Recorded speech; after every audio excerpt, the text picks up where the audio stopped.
And we're back. Okay. Intermission time.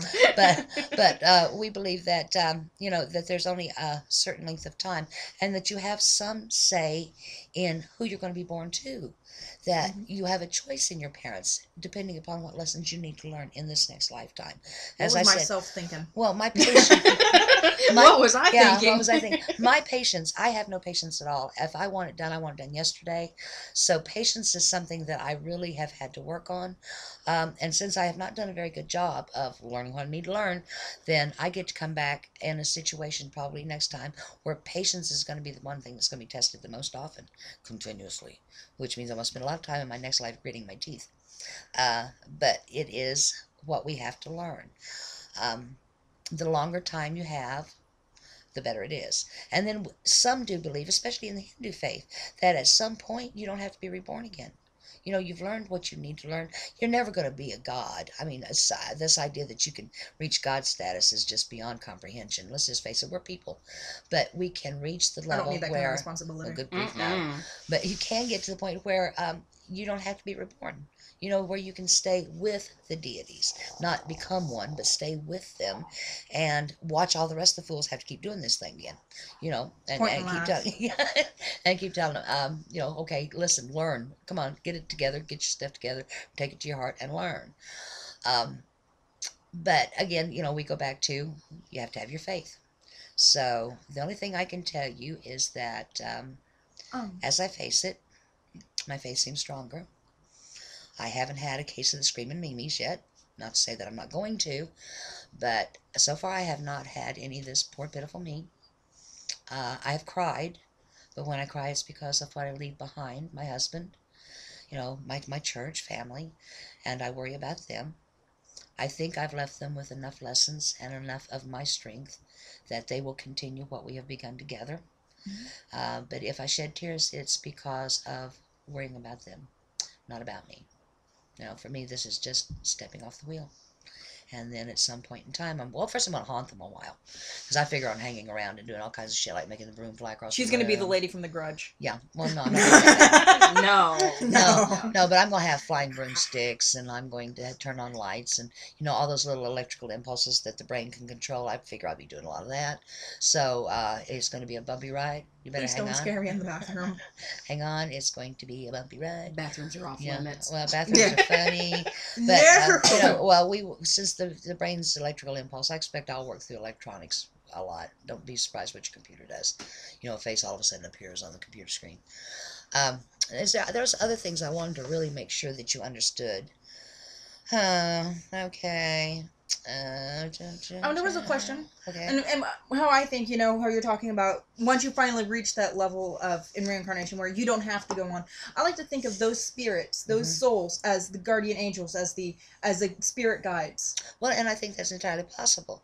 Would that not be the same essence as us calling upon our ancestors? Although when we think of ancestors, we think of those that have a blood tie to this body. And that's when things get really confusing. When you talk about ancestors of which incarnation? Because we have ancestors from each incarnation that we have. So the ancestors we speak of now, everybody. Or are we talking about the ancestors that we experienced from a previous life? Like if, for example, my first life was as an ancient Egyptian. Okay, what ancestors would I have from there? Or if I was born again as a Celt, what from there? But so it gets kind of tangled when you start talking about who you going to call? That's when you're just like, ancestors of my soul. Exactly, because the soul is the one thing that does not change. That's eternal. It is the thing that is eternal. It is the body that changes. This is just a suit I put on. Just a lovely suit. Yeah, but it was prettier before I got this neck. As vain as it is for me to say, I really hope my next body's a little cuter. Well, mine was gorgeous until steroids. Steroids and women do not mix. Trust me. But and that's another thing, ladies. If you end up with this diagnosis, don't give up. I mean, get up in the morning, get your face on, get your hair, get your hair done, get all curls, because it makes you feel better. And 9/10 of the battle is attitude. I'm going to die. There's nothing I can do about it. I cannot stop this process, but I can make sure that as the process goes through its thing, that I have a specific attitude about it. I can't stop it. but I can look at it without fear. I can face it with not joy, but for damn sure not joy, because trust me, nobody would choose it. But I do face it with a lot of laughter. I mean, when we talk about side effects to the steroids, I think, okay, I can taste the bloat. I mean, I can take the double chin, even though my normal body weight's about 110 pounds. I can take 170, but why did I get a beard? You know, the mustache. This is just not fair. You're telling me. Yeah, I'm telling you, you know, bloated legs. I can live with the bloated legs, but certain things about this is not funny, and that's not funny. But other things, I mean, I laugh. I laugh about something about it every day. Makes my husband crazy, because my husband finds nothing about it at all humorous. But I'm not going to say it's because he's a Christian, but he faces death in a different way than I do. I don't know if it's because I am pagan. I don't know if it's because I do believe that my body is the only thing that stops. I just know that because my faith is strong, because I have no problem understanding the process of life, death, and rebirth, that I have no problem with the idea of dying. And again, I'm not going to say that before it's over with, I won't have a case of the poor pitifuls, that I won't break down and I won't scream and cry and ask why me. But in the last 4 months, it's not happened once. I have not at all felt that the need to feel sorry for myself. And the only thing that I can give credit to it is my church family. They have been right here beside me every step of the way. And these are my girls. This is my high-priestess replacement to be. Hello. She's taking my place. She is my standing high-priestess, but I count on them. I'm just a minion. Well, she's my minion. But without them, I don't know that it would be as easy. I have my husband. I have the rest of my church, who unfortunately can't be in the video with us. And we would need a bigger video camera. We'd need a bigger camera. Hint, Christmas is coming up. But I do know that's a lot of it. I don't know that I would be quite so blasé if I was by myself. I think I would, because I would still have my faith. I would still have my gods with me. But I think it's because of my family, along with my faith, that I am getting through this with what I consider to be very good grace.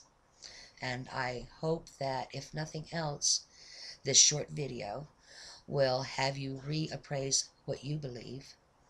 Because if you cannot face death without fear, if you cannot face dying without... It's the screaming memes, guys. Come on. If you can't go there without all of this other why not, why me, then you need to reevaluate what you call faith. Mm-hmm. And if it does not stand you in a good stead at this time, then it's not as strong as it should be. And you need to rethink it.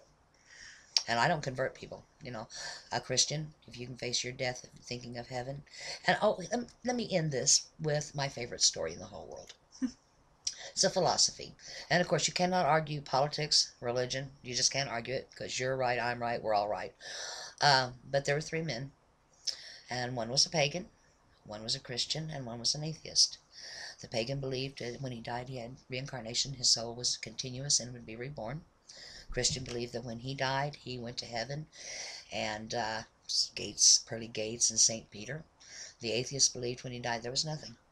60 years passed. The atheist died. There was nothing. The Christian died. There was St. Peter at the gates. There was heaven. The pagan died. He was reincarnated. So possibly what we all believe is what we get. If you believe strongly enough, then any faith is real. And doesn't need to be argued. Doesn't need to be say, I'm right, I'm wrong, you're wrong. It doesn't matter.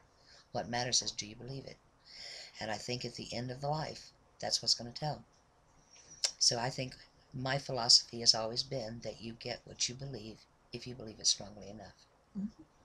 So I'll end on that note. Well, that was very, very good. We appreciate you being with us. Well, with my pleasure, and I hope it just helps somebody facing the same thing. Mm-hmm. That death is inevitable to all of us. It comes to us from the minute we're born. So it's how you face it at the end that matters. And you cannot do it if it is not for family, if it's not for friends, and if it is not for a spiritual path. If you don't have a spiritual path, facing death is not going to be something you can do. Right. Okay. All right. Nick, do you want to say any final words? Just we appreciate you being on the show. Well, you're sure welcome. Thank you for having me. Mm-hmm. All right. See you next time, guys. See you next time. Bye.